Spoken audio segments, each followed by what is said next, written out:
The Downtown Rams podcast is brought to you today by Draft. Looking for the best fantasy sports site on the planet? Sign up with Draft today. For a limited time only, our listeners will receive $3 matching their first deposit of at least $10. Use promo code DTR or visit draft.com/DTR to sign up now. Draft. Fantasy for the people. Now enjoy the show. Caught by Brandon Cooks. Shoot your arrows. Cooper Kupp plucks it out of the air and gives the Rams the lead. Robert Wood, touchdown. LA. Goff goes crashing into the end zone. Aaron Donald almost beat the football there. Corey Littleton, have yourself a day. Picked off. Marcus Peters coming off the edge, and Ryan will be wrapped up by Clay Matthews. Everett in stride. Wow! Franklin Myers gets his hand down there. Leto got a hand on it. Did he pick it? He did! Racing down the sideline is Akeem Talib. Gurley for MVP! Touchdown LA! Picked off by John Johnson. Well, Dante Fowler, who is able to get to breathe. Greg Zuerlein sends the Rams to the Super Bowl! LA will play for the Lombardi! Welcome back, guys, to another Downtown Rams podcast. It's episode 253. I'm your host, Jake Ellenbogen. Joining me, as always, is Alexis Kraft. And this is an episode coming off a Rams win. I know it's been a while, but the Rams were determined to not fall 4 straight. They beat the Atlanta Falcons 37-10, got revenge from their playoff loss 2 years ago, I guess. And a lot to take away, a lot good. There's been, obviously, there's some, I guess, some bad to it. I mean, I wouldn't say bad. I'd say, some things the Rams still need to improve on. A couple things, obviously, you have to look at this win. It's great. But, Desmond Trufant was out. Keanu Neal is out for the year. So it was somewhat of a depleted secondary for the Atlanta Falcons, like you and I talked about, Alexis. And, in reality, this is just not a very good football team. I know Sean McVay was very quick to say, this was a tough team that they played and, all that, all the PR that goes into a press conference. But let's be real here. I thought Dan Quinn was going to get fired on the sidelines after this game. I mean, a lot went wrong. I think Jalen Ramsey's addition was huge because you saw Matt Ryan constantly looking for Julio, and Julio really, he gets 93 yards in this game, but, I think the Rams did a great job, and mainly Jalen Ramsey did a great job of bottling him up. And, I feel like that was really kind of the focal point. It allowed them to do a lot on defense and really held Matt Ryan down, because normally, Matt Ryan's still able to get his yards and still able to put the ball in the end zone, and that was not to be in this game. So, and that's my opening statement, I guess.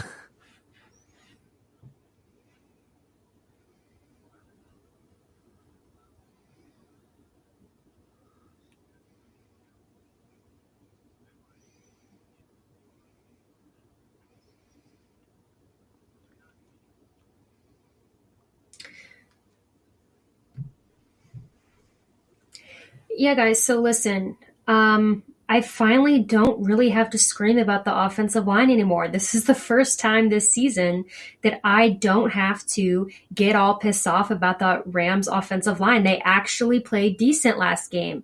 That was something that was very shocking to me, but something that obviously I was thrilled about. I mean, listen, guys, if you watch the game, if you've been watching Rams games all season, you watch this game and you might think, like I did, wow, look at what Jared Goff can do when he has time.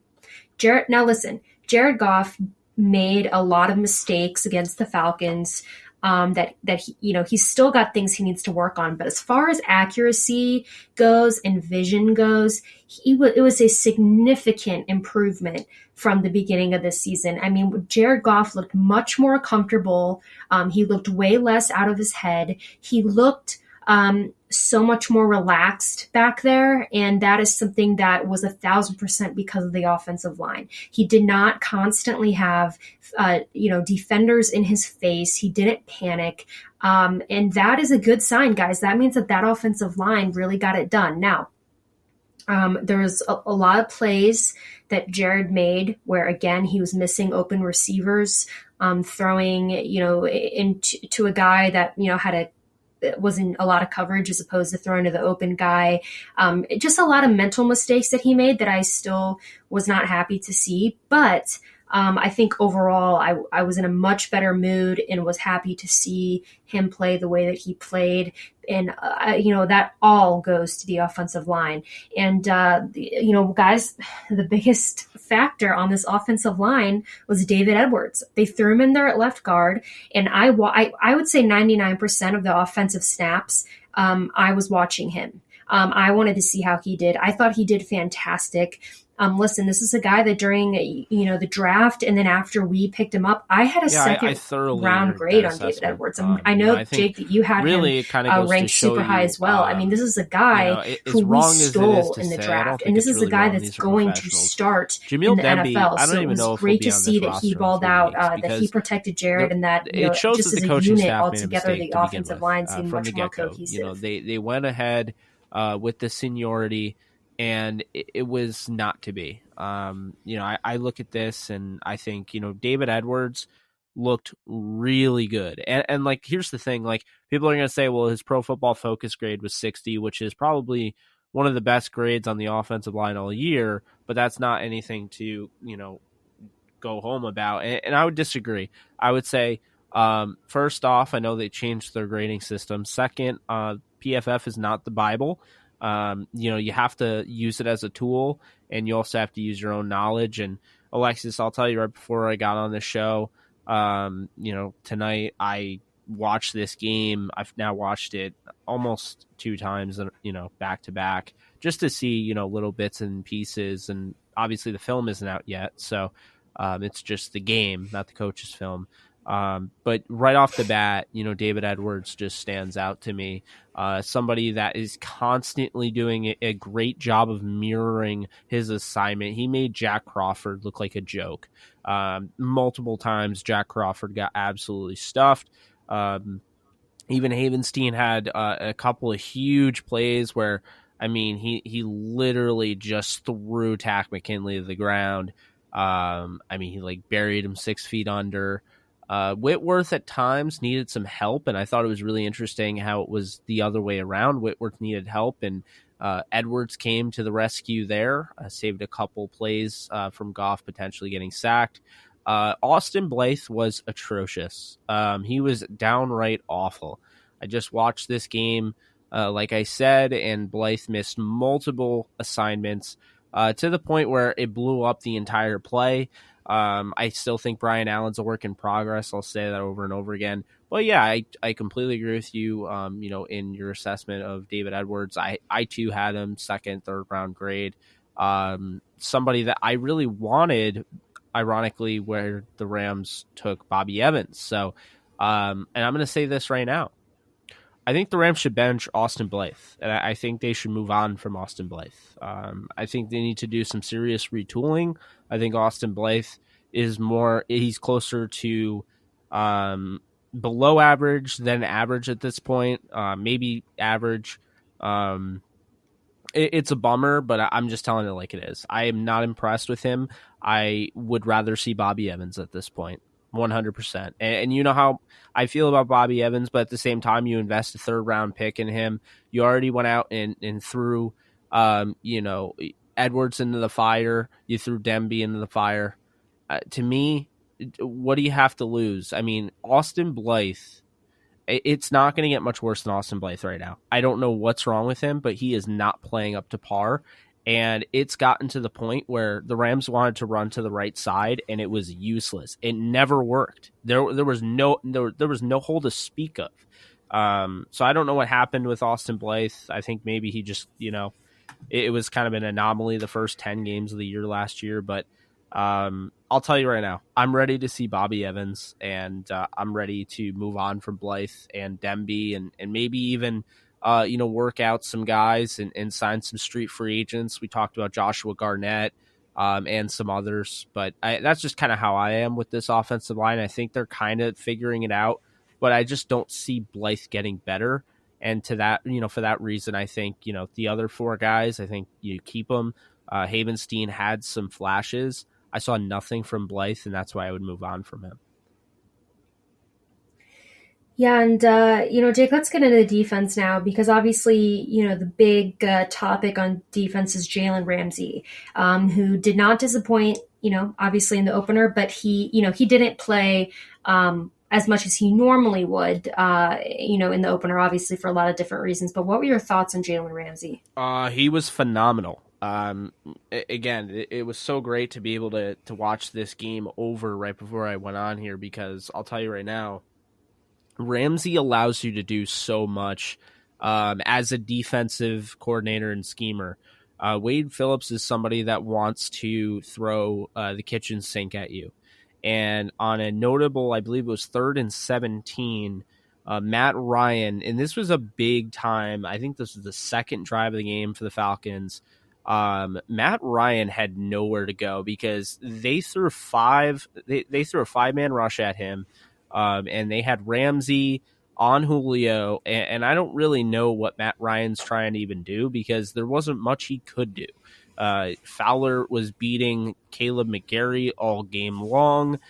You had, even Ebukam was beating his man, and they rushed Corey Littleton. He got the sack on this particular play, and this really stood out to me because it shows this is really what Wade Phillips has always wanted to do.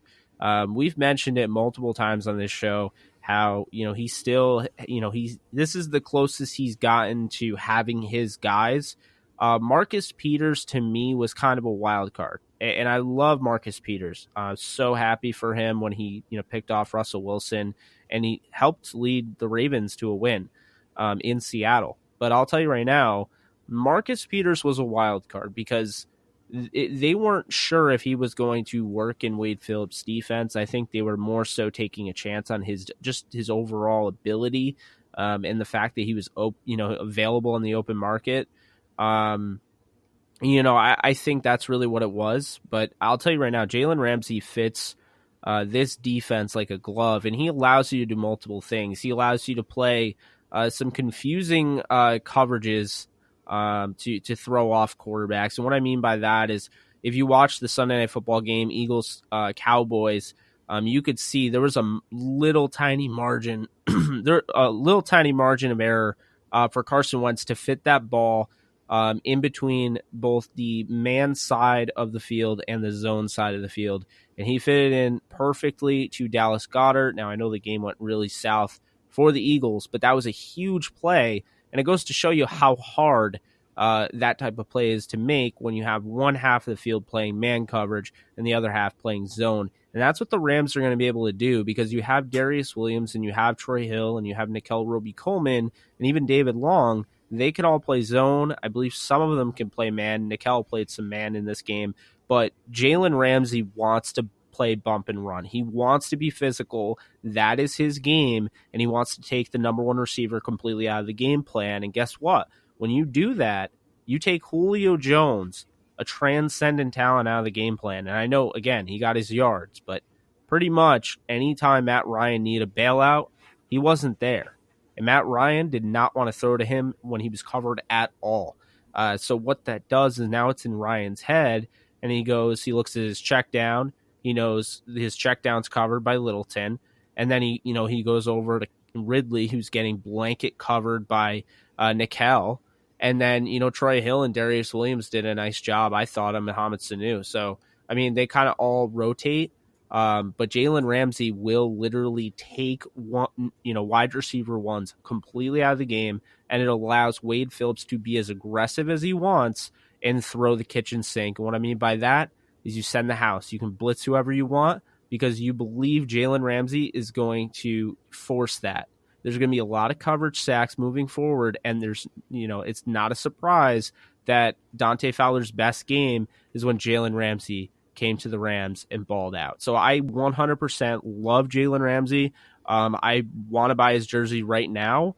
I think the Rams 100% view him as a long-term piece, and I mean, the sky's really the limit with this defense because right now, look at how good they looked injured. I mean, they don't have Aqib Talib. They don't have John Johnson III. They don't have Micah Kaiser. I mean, I'd love to see this team, how the Rams really want this team to be.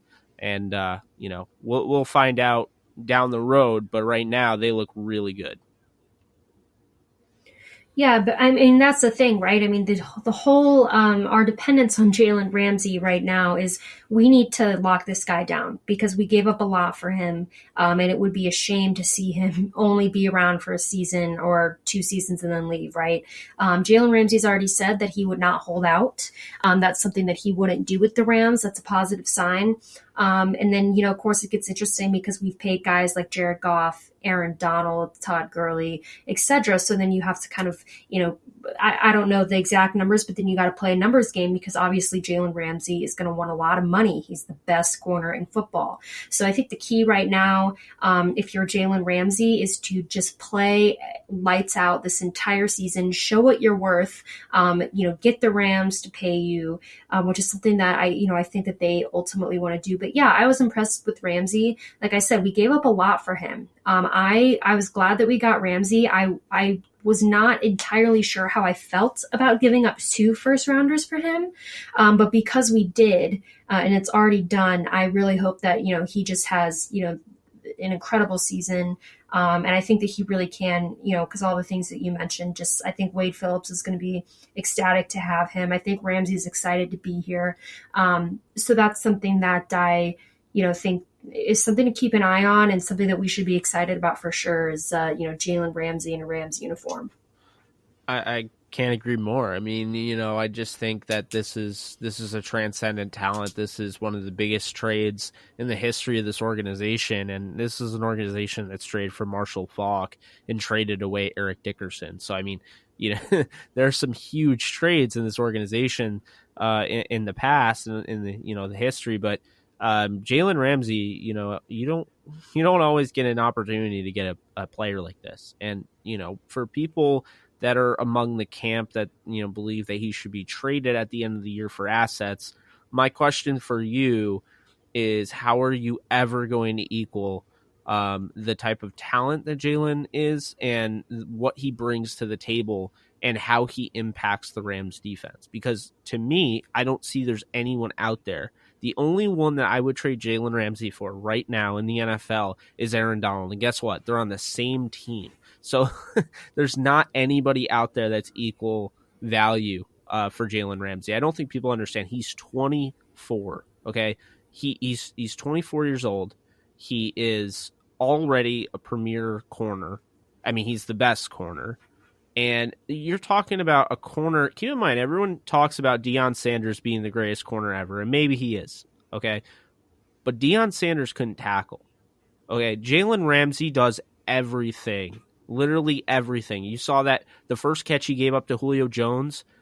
Julio Jones had to earn that because, remember, he was up in the air, and Jalen Ramsey slammed him down out of bounds, like speared him.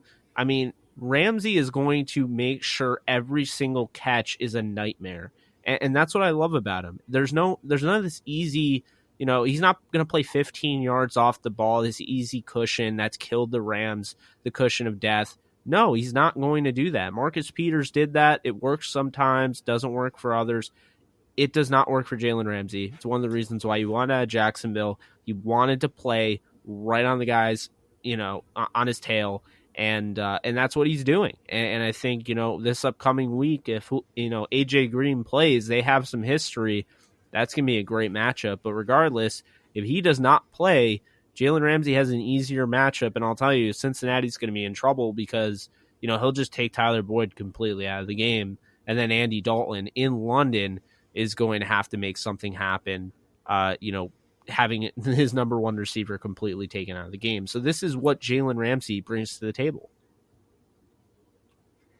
Definitely. I think it's very exciting. It seemed like when he was out there, it just seemed like the defense was totally refreshed. It seemed like a whole new defense. It seemed like everybody around him felt more confident in their game. And like we said earlier, this, it was the Falcons. It wasn't like we played the Patriots or, the Chiefs or anybody. So, we understand that, but I think it's a positive step in the right direction. Like we said in last podcast, the Falcons were the perfect team to kind of, get it together, rebuild your confidence, make sure that you have everything down. And again, we play the Bengals next week, which is a game that we should win.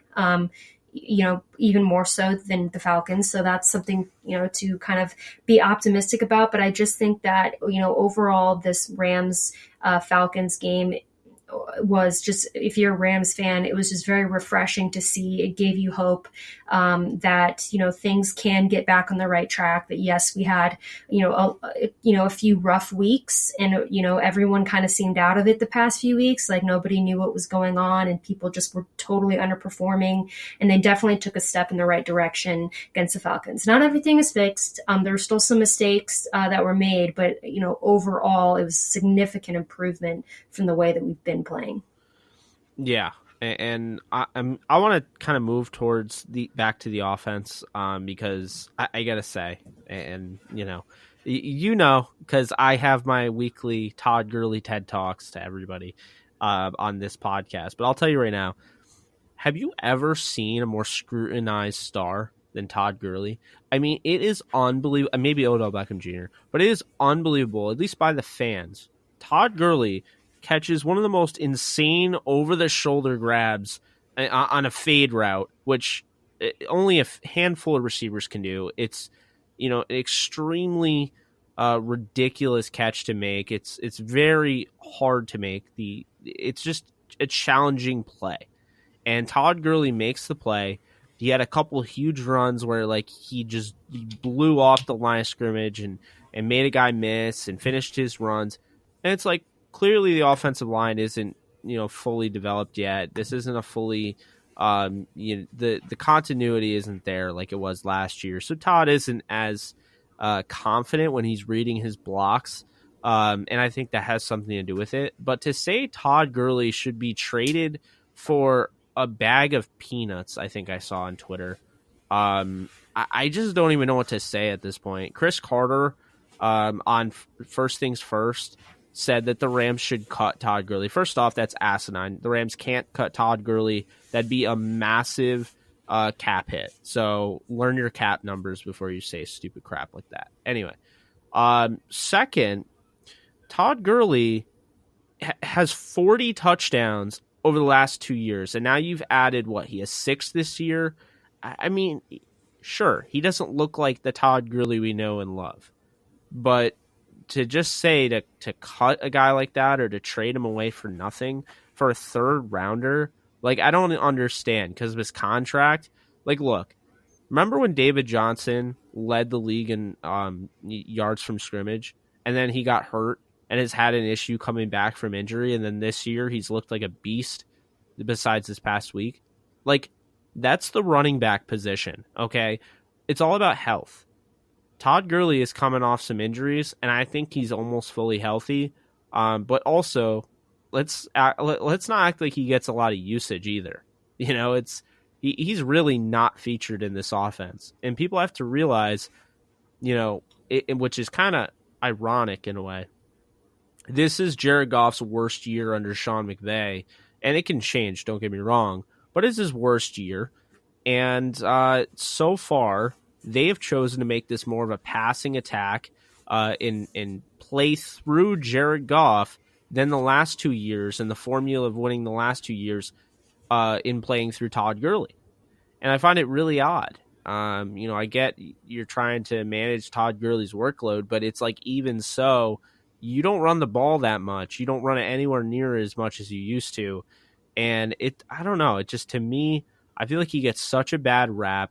And then the argument is that he doesn't interview the same to the media. Can I just say this? Todd Gurley doesn't owe the media anything. Todd Gurley doesn't have to interview with anybody in any way. Todd Gurley is an NFL football player. He works his butt off. He was dealing with knee questions all off season and handled it like a professional. And then eventually he got tired of it, like you and I would if someone asked the same question over and over and over and over and over again. I mean, that's really what it comes down to, right? So I'm sorry, but I'm on Team Gurley on this one. I don't think the Rams should trade him. I don't think the Rams should cut him. Maybe down the line if the production dips tremendously, sure. But I just don't understand that. And I also don't understand making giant changes in the middle of the season. Just because you made that change with Peters doesn't mean you should start, oh, let's trade Brandon Cooks away. Oh, let's cut Todd Gurley. Let's be smart and not say stupid crap like that. Yeah, definitely. I think that, obviously when times are tough for a team, people get, very trigger happy with trades, Yeah, right. trade him away. But I think that what we've seen is, we made some trades. We made 3 in the past week. And just give it, a couple weeks, guys. I mean, I don't foresee any more trades happening with this Rams team. At least, no more blockbuster trades. We really can't afford to do it. If you think about it, we don't have any more first round picks, and we don't have, any stars on our team that I believe we are reading or wanting to or willing to trade right now. So that's, something I don't think is going to happen. But I just think that we should just, be hopeful and optimistic going into the next few weeks, especially next week going up against the Bengals. Yeah, it's definitely going to be another opportunity to get that offense up to snuff before you go into the bye, and then you come out of the bye and you play the Steelers and the Cowboys and the Ravens. I'm not saying in order, but I'm just saying that type of haul, and then you have the Seahawks and the 49ers and the Cardinals twice. So, it's going to be I wouldn't say the more difficult portion of the schedule, but the Rams are going to have to figure out a way to defend guys like Lamar Jackson and Dak Prescott, and mobility is definitely going to become an issue. So they're going to have to figure out ways to do that. They're also going to have to hope that they get their defense healthy because, it's definitely important to get John Johnson back before the season ends, get him ready for the playoffs. What you don't want to see is a Mark Barron situation where, a guy rushes back from injury and he just doesn't look like the same. So they kind of throw him in the starting lineup because he's all they have, but there's not really, you're not getting much out of it. So you want everybody to come up to, snuff there. But Alexis, let's dive right into the DTR mailbag because we got a bunch of questions from a bunch of people, and we'll go over those and then we'll call it a podcast unless you have anything else to add. So let's see here. Let's see. What are the first impressions of Jalen Ramsey, says Byra Sports Talk on Facebook. I think we pretty much already kind of covered this, but I mean, Alexis, you can give yours. I pretty much already nailed on that. I've talked about Jalen Ramsey more than anybody on this podcast right now. So. Yeah, I think I kind of touched on it earlier, but I'm very impressed with Jalen Ramsey. I think he is a guy who I think he changes a culture. And I think that you saw that with our defense. They were refreshed. They were renewed. They seem more focused. They seem more confident. And I think the key word is as long as we retain Jalen Ramsey, I'll be happy. If this ends up being a thing, where we don't hold on to him, we don't sign him long-term, I'll be really disappointed because of what we gave out for him. But overall, right now I'm focusing on the now. I'm very impressed. Yes. And then from Brandon Newson on Facebook, think O-line did better because the Atlanta defensive line is not that good. I'll let you answer it first.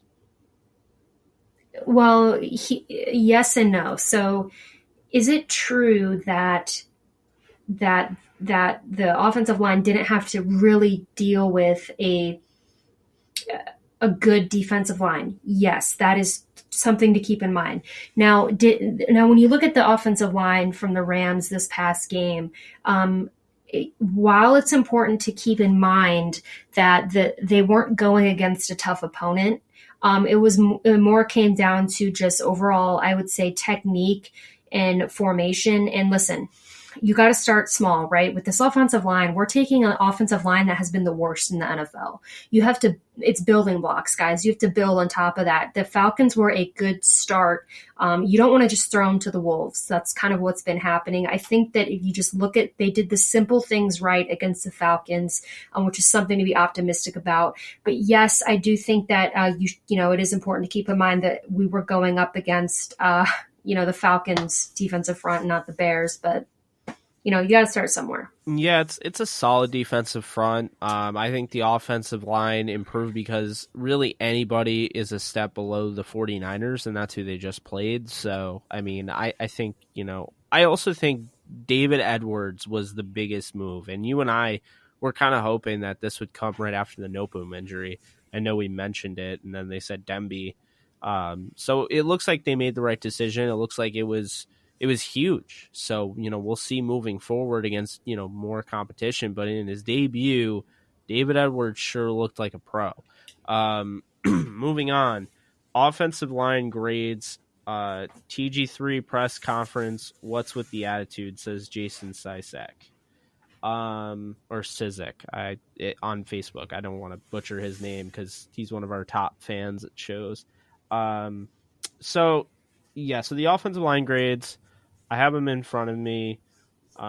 Andrew Whitworth with a 72.4, and then you have Brian Allen with a 65.4, David Edwards with a 60.9, and then you start going a lot lower. Austin Blythe, 56.4. Rob Havenstein got the worst at 52.2, but I thought he was better than Blythe. So those are the offensive line grades per PFF. If Alexis and I were giving offensive line grades, because I don't know, the question wasn't extremely detailed, so I'll assume, if we do both of them, we'll answer the question some way or another. I'll give the offensive line a B-. I don't think that they were amazing, but I thought that they were good.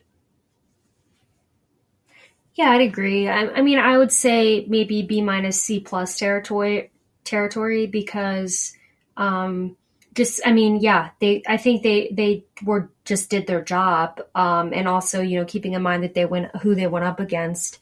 Obviously, like we've been saying, this is not a, highly graded, super talented offensive line.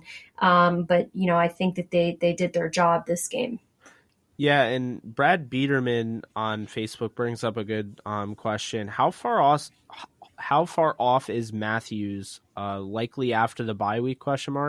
I would imagine so. I mean, it wasn't it like week 5 when he broke his jaw, or week 4. So, I mean, I think he'll be back relatively soon, if not right after the bye week. That I would see the Steelers game. He'll be back, but could be wrong. Yeah, I would think so too. I think it just kind of depends on how well that jaw is healing, which is something that they probably will check right before then. Yeah, that'll definitely be interesting. I know people are really souring on Sam Ebukam, so it was good to see guys like Okoronkwo out there. He actually had a couple really nice reps. Let's see here. Why can they pass block but not run block? Why have Have and Blythe regressed? Said J_0 on Twitter. Well, I don't have the answer to that. I have no idea why Rob Havenstein regressed. I just think Austin Blythe is more or less average or below average player that just had an anomaly, ridden first 10 games last year. Yeah, I think I tend to think that too. I think that I honestly have never thought that Havenstein was, a great player. Blythe, certainly not. I think sometimes, players go through seasons of just being out of it and not playing well. Sometimes they, when they're good. Sometimes bad players have seasons where they, for whatever reason, perform exceptionally well. I would tend to think that that's what happened, and that these guys aren't necessarily regressing. They're just kind of playing how they are. But I could be wrong. I mean, like you said, I don't think that we would ever be able to know the exact answer. It's just really speculation. Yeah, I think that's a really good way to explain that. Jesse Vargas on Twitter asks, should we take a shot at CGA again?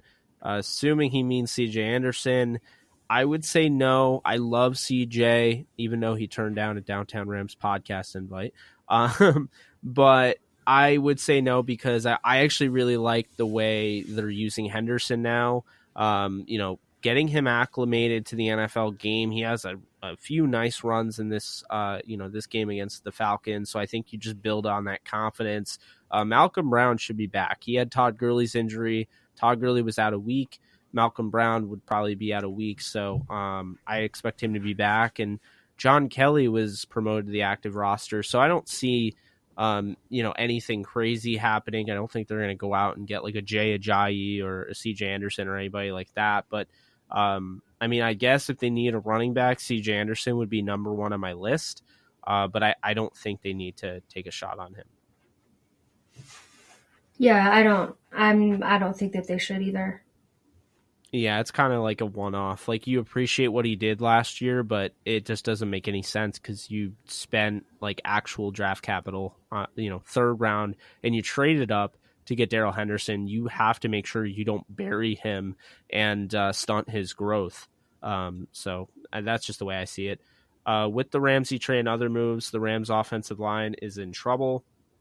Looking inward is not the answer to bolster the O-line. How will the Rams build O-line without high draft picks, says Craig Hoffert on Twitter. I think that's a good question. That is the question, isn't it? Yeah, I don't think that he is wrong. I think the offensive line is in trouble. I think he means more long-term. I don't know if you're really talking about like this year, because I don't know if they're in trouble this year. I think they're slowly figuring it out. Long term, though, you do have, Whitworth, who is going to retire, most likely. And if he doesn't, he is getting up there in age to the point where you're starting to see some regression. Havenstein is terrifying if he actually regressed and isn't going to be any bit like the guy that they paid.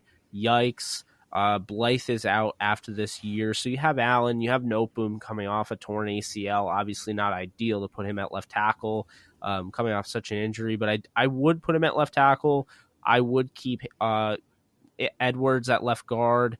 I would probably keep Allen at center for one more year. And then I'd probably play Bobby Evans at right guard or Corbett, and then right tackle. It depends on if they pull the plug on Havenstein or not. If they do, then I move Bobby Evans to right tackle and play Corbett at right guard. If they keep Havenstein, then I would probably just take Corbett over Bobby Evans, but that's just me. Yeah, I think the biggest thing for me with the Jalen Ramsey trade is that I had been obviously wanting that first round draft pick next year for an offensive lineman, preferably a tackle. So losing that now, I think the Rams definitely have to address the offensive line position in free agency. I don't think they really have a choice. I don't think they should just stick with what they have, obviously. So again, I'm not sure at this moment who exactly is going to be available in free agency, but I would like to see them get a tackle or really anybody who plays offensive line in free agency next year. Yeah, and I think almost the fact that they have Noteboom, if he ends up being something, you could just move Noteboom to right tackle and put Edwards at left tackle and then grab like a top-notch guard in the draft. Because those guys will tend to fall into the second round, and then you have an opportunity, or a center. Because, I do think the Rams are going to have problems with cap, and they know that. The problems, stuff that would come up if they didn't make, a decision. And so I think because they'll have to make some tough decisions, Havenstein could be on the chopping block, because you could be looking at a restart for the offensive line, playing these younger guys, and then just being like, well, Havenstein doesn't really make much sense because he's a right tackle. We really need a blindside protector for Goff. And then, you decide, well, we need to pay Corey Littleton or we need to pay Ramsey. don't have the money, so then you let go of Havenstein. I'm not saying that's 100% what they'll do, but I definitely think that'd be interesting. Moving on, Bradley St. James on Twitter, seeing how good David Edwards played yesterday, would you keep him at guard going forward? And what do you think the O-line will look like next season? Kind of along the lines of what we said, I would 100% keep him at guard, though, moving forward. Yeah, I think so. Eric Lister, I love Gaines, but it was black and white obvious during training camp I attended that he was not ready. I'm sure he has improved since then, but when a player doesn't play, I'm confident there's a reason we're not aware of. Sometimes it's game time scheme, only 46 dress. So I'll say this right now. I believe that, and I'm not saying that the Rams lost the benefit of the doubt for this year, but I will say that, for the fact that they picked Jamil Demby over David Edwards is not a good look, because that shows they made the wrong decision, and that 49er game could have been a lot different had Edwards played. Now, I will say this. They obviously are around these guys a lot more than you and I, but are we sure Sebastian Joseph Day is that much better than Greg Gaines? Because I'm pretty sure he's not. At this point in time, for the limited snaps I've seen from Greg Gaines, I would play Gaines over Sebastian Joseph Day. But that's just me answering your question. I don't think that there's a reason you're not aware of. I don't think it has anything to do with Gaines. I think they just really like Sebastian Joseph Day, and they're giving him an opportunity because he's probably not a long-term piece, and Gaines might be a long-term piece because those nose tackles are a lot easier to pay than really any other position. You saw what Danny Shelton got from the Patriots. I mean, they're relatively affordable, so you could have him for a long time. And maybe I guess that's just kind of how I see it. But what about you, Alexis?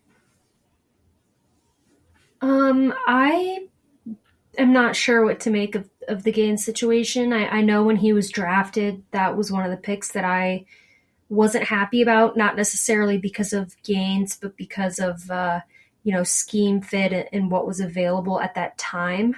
And then I thought, why are they not playing him? Which is something that at first I wasn't sure if it was injury related. I wasn't sure, what's going on, but really it just kind of seems like they're not dressing him. So it is interesting. I would venture to say that, there's gotta be, like you said, we're not around these guys. I would assume that, just from what the Rams are seeing, that Joseph Day is outshining him. And that's why, but again, I'm not around the team. I'm not at practices. So I can't really, speak about that. Yeah, so take this for how you will. But the Pro Football Focus grading, Greg Gaines has only played in 44 snaps, and he has 84.4 grade, which is second highest on the team. Now, would he be considered eligible to be the second? I don't know if that's really fair to say because he only has 44 snaps, but nonetheless, they've been some really good 44 snaps according to PFF. I have liked what I've seen.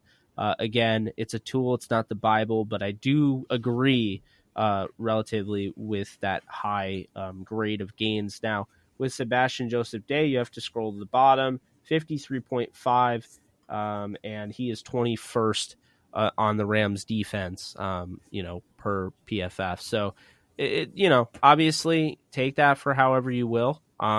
Again, I'm not telling you to think either way, but I do think Gaines has shown, definitely something when he's been in. I think he takes on double teams very well, and that's really what I think the Rams are missing. I don't know how great Sebastian Joseph Day really is at taking on double teams the way Gaines did at Washington. So I think that's something, and also just the underrated pass rushing ability from the interior that you get from Gaines. That's clearly superior to Sebastian Joseph Day, who's always been just a run defender. But Moving on, we have Clash of the Horns, our buddy over there on Twitter. Why do you think Greg Gaines doesn't start over SJD? That is what people want to know. And I mean, he's right. We've now gotten 2 straight questions about that. And I mean, I guess we'll just echo, what we said. It's a team decision. And I think they like Gaines for the long term. And they like to, they want to see what they have in Sebastian Joseph Day in the short term. I don't know if you have anything else to add to that. No, I would agree with that. AD is a beast on Twitter says, what is the ceiling for this Rams defense when healthy? Potential to be the best in the league. I agree, actually. I do think when they're fully healthy, I think they have a better defense than the Patriots. And I know that's crazy to say because the Patriots are on a crazy streak, but I'll tell you right now, that's not sustainable. They are going to be playing a lot tougher schedule moving forward, and I just don't see them keeping up this defense. I think the Rams, however, they're going to get stronger. I think Ramsey unlocked just this other level of defensive quality, with Wade Phillips and company. Yeah, definitely. I think you look at a Rams defense when healthy. We have Aaron Donald, Jalen Ramsey, Clay Matthews, Corey Littleton. Of course, now I'm blank. John Johnson III, Eric Weddle. I could go on. The only other defense in the league that I think even remotely compares to the Rams talent-wise is the Chicago Bears. Really. I think between the Bears and the Rams, I think those are talent-wise the most talented defenses in the NFL. I understand that, oddly enough, both teams have been struggling really bad offensively. So, it's not, the Rams and the Bears don't have obviously the records that you would think would reflect, how good their defenses are. But I do think that the Rams are up there with the best defense in the NFL when everybody's healthy, when everybody is operating on all cylinders. And I think that, obviously as the season goes on, I think it's something that they can, work towards performing better. And, maybe by the end of the season, it would not shock me if the Rams are standing out as the best defense in the NFL. Yeah, I did say preseason my bold prediction was both the defense and the offense would be number one, and I'll tell you right now, I don't think it's really even possible for the offense to be number one at this point, just because you had, Green Bay have a 6-touchdown game from Rodgers, the Chiefs, the way the Ravens scored at the beginning of the year, and then the Patriots. So, I mean, I don't think it's possible, but I think the Rams offense is going to get better. However, the defense I think has a legitimate shot at being the best in the league. And again, I don't think the Patriots defense is sustainable in the ability that they play with right now. Moving on, we have Eric Litster again, and he's asking if you can bring back 2 players from IR, who do you bring back? The problem is he mentioned one guy that's not on IR, Matthews, Talib, and Johnson. So, I mean, I would bring back Talib and Johnson, but I understood where he was going with that question. Just obviously there's not, there's not multiple guys on IR that you can really bring back. I mean, Lawler and Micah Kaiser, but I would take Talib and Johnson over those guys.